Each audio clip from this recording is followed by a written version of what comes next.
Did you see that nail biter of a win by Team USA? Just 3 points. 3 points. Remember when Team USA used to dominate the court? Now you're probably wondering, what's changed? Is it the players, the competition, or could it be the coaching? What's enraged basketball fans these days? Not only is Team USA's performance important, but also the way the team is assembled. As this is happening, new fans are not pleased. They're witnessing a squad that doesn't appear to have been selected solely on ability and aptitude. Can you picture yourself putting in your all as a top player, only to be passed over for someone who isn't performing to the best of their abilities? Now, let's discuss Chelsea Gray. She is undoubtedly a fantastic player, but she only got 13 minutes of play in a pivotal match. Nothing. 3 errors in judgment. Why had she entered the court at all? She had wounds. If LeBron James attempted to play while injured in the NBA, there would be a furor, but this time, it appears as though they are following different rules. There are more than one player in this. It is occurring everywhere. The method of selection, it's drawing criticism. You have to ask yourself, is it more important to know who knows who or who is playing their best basketball at the moment? Consider it. What happens if you're a player who has excelled throughout the season but lacks the necessary connections?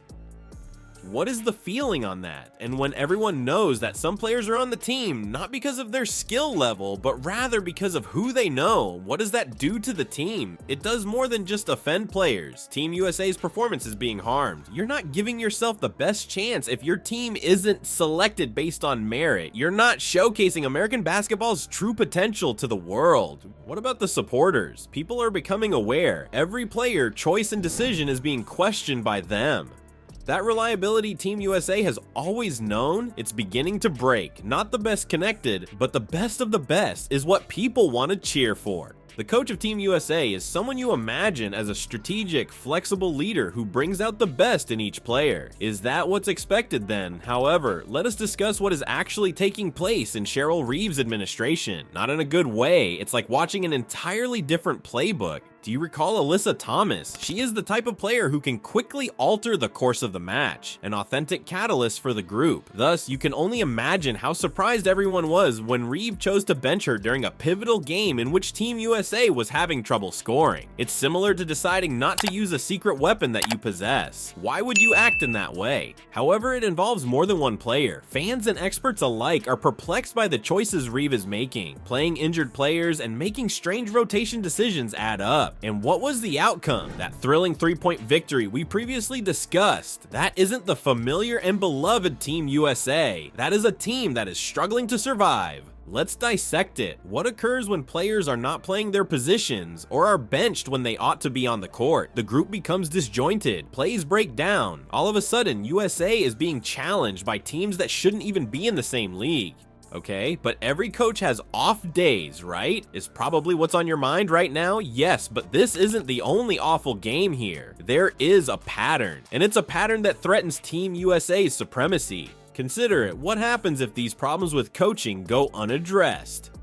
These days, we discuss more than just close games. We are discussing losses. We are discussing the damage to Team USA's reputation. Is there a scenario in which Team USA isn't the favorite team in women's basketball? It goes beyond the scoreboard as well. The players are impacted by these choices. If you're practicing hard and then warming the bench during the game, how will that make you feel about yourself? What if you are compelled to play a position that isn't optimal for you? Not to be overlooked are the fans. People are becoming aware. They are inquiring. That constant backing that Team USA has always had, it's beginning to falter because at the moment, what the fans want to see isn't the best basketball that can be produced. This is where things become very worrying. These errors in coaching, they have an impact on more than just specific games. They pose a threat to the entire history of Team USA. Consider it. For many years, Team USA has been the epitome of women's basketball. World titles, Olympic golds, you name it. However, right now, that shining reputation is beginning to fade. Every dubious choice and every close win eats away at the foundation that Team USA has built over many years. It's similar to witnessing a champion team team gradually come apart due to decisions made from the sidelines. It's also not taking place in a vacuum. Other nations are observing. They're picking up knowledge. They're getting closer. As the United States struggles with fundamental lineup decisions, other countries are advancing, adjusting, and catching up. The coaching problems are well known to you, but that's not the whole story. Now, let's discuss the true game changers who do not even play basketball. Do you recognize the names Caitlin Clark and Angel Reese? They ought to, considering how well they're doing in college basketball. Angelina Reese, she is an untamed power, securing a national title for LSU while averaging double-doubles with ease. What about Caitlin Clark? Come on, she's slaying 40-point games like their warm-up exercises, shattering records left and right. These two aren't just excellent, they're revolutionizing the field.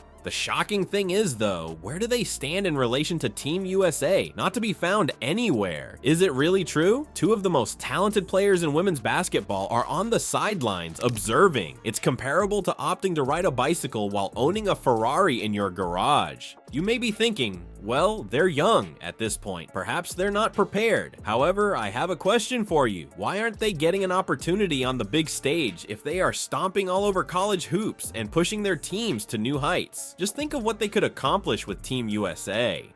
Imagine Angel Reese's incredible rebounds, or Caitlin Clark's incredibly accurate passes on an Olympic court. It's enough to satisfy the desires of any hoops fan. However, it goes beyond these two. Take a look at the globe. Other nations, they are not undervaluing their youthful talent. They're supporting it, fostering it, and offering it an opportunity to excel on a global scale. As the game draws nearer, they're finalizing their rosters to ensure they have the hottest players and the freshest legs. What is Team USA up to anyway? Following the same old script, it appears as though they are afraid of change or of upending the status quo. The fact is, though, that basketball is changing. The game has increased speed and energy. These up-and-coming stars, they are basketball's present as well as its future. What would happen then if Team USA continued to ignore this budding talent? They will, I promise, find themselves having to catch up. Team USA faces the risk of falling behind other nations as they form their teams around their rising stars. These days, it's more important to stay relevant in a basketball environment that is changing quickly than it is to win games. Do you know what truly frightens me? Not only is there a chance lost, but Team USA's competitive advantage is also at risk due to this unwillingness to accept new stars. Consider it. They're not merely passing up talent when they pass on a player like Clark or Reese.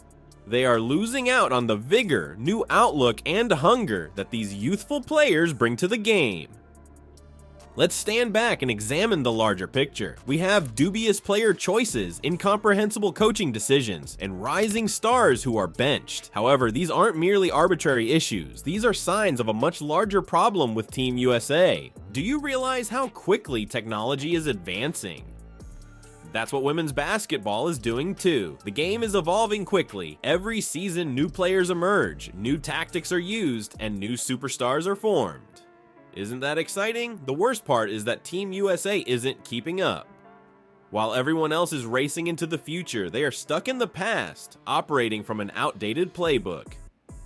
Consider it. When other nations are embracing youthful talent and modifying their strategies, Team USA is clinging to old tactics. It seems as though they are attempting to win games today using tactics from the past, and the outcomes are evident on the court. Those resounding wins we were used to, they're starting to bite their nails. You may be asking yourself, well, but Team USA is still winning at this point. Yes, at least for the time being. What occurs though if they remain unchanged? Will they continue to barely win by 3 points? Or are we going to start losing? Even worse, is it possible that Team USA will no longer hold the top spot in women's basketball? But it's not all about the victories and defeats. It has to do with the team's spirit, the fervor, the motivation to excel. Everything is impacted when a system isn't functioning, isn't accepting of fresh talent, or makes strange choices. The athletes become less motivated. The fans' enthusiasm wanes. Becoming a member of Team USA is no longer the dream. All of a sudden, Cheryl Reeve must leave because of this right now. Not after the next match, not following yet another near disaster. Right now. Considering that each day she remains, Team USA lags behind. Perhaps you're thinking, isn't that a bit harsh? However, consider it. This team could be revitalized by a new coach, someone who is creative and aware of the game's evolution, someone unafraid to try new things, take chances, and give up-and-coming talent an opportunity to succeed. Imagine a Team USA where players are chosen only on the basis of their current form and merit, where the best players get their chance no matter how old or well-connected they are. Imagine a team that utilizes the individual strengths of each player to modify their strategy for every game. We require that kind of Team USA. That's the American team that can once more rule the global arena. It's not all about winning, though. It's about motivating the players of tomorrow. Young basketball players should see Team USA as the pinnacle of American basketball when they watch them. When they watch a team, they ought to feel inspired to play similarly. I'd like to take part in that. That's not what they're seeing at the moment. They observe a team that is having difficulty and not performing to its full potential. And that's unfortunate for women's basketball in America going forward, as well as for Team USA. The bottom line is that Team USA requires a fresh start. They must start over and clean the board. New methods, new strategies, and a new coach. They run the risk of losing more than just games if they don't. They run the danger of falling from the top spot in women's basketball. They run the risk of shattering the hopes and dreams of a great number of aspiring players.